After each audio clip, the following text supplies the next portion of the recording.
DJ Gnanavel இயக்கத்தில் Russian நடிப்பில் வெளியாகியுள்ள திரைப்படம் வேட்டையன். லைகா நிறுவனம் தயாரித்து வெளியிட்டுள்ள இந்த படம் விமர்சன ரீதியாக கொண்டாடப்பட்டாலும் வசூல் ரீதியில் எதிர்பார்த்த வரவேற்பினை பெறவில்லை.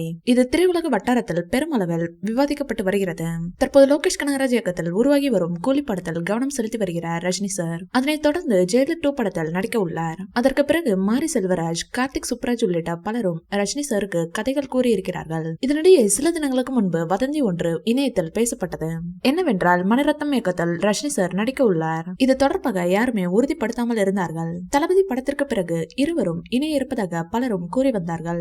தற்போது அப்படி ஒரு எண்ணமே இல்லை. இது குறித்து ரஜினி சார் மற்றும் மணிரத்னம் இருவருக்கும் தெரியுமா என தெரியவில்லை என்று சுஹாசினி மணிரத்னம் அளித்த பேட்டி ஒன்றில் குறிப்பிட்டுள்ளார். இதன் மூலம் மணிரத்னம் இயக்கத்தில் ரஜினி சார் நடிக்க உள்ளதாக வெளியான செய்தி வெறும் வதந்தி இல்லை என்று தெரிய வந்துள்ளது. அதற்கான பூஜை இன்று ரஜினி சாரின் இல்லத்திலேயே போடப்பட்டுள்ளது.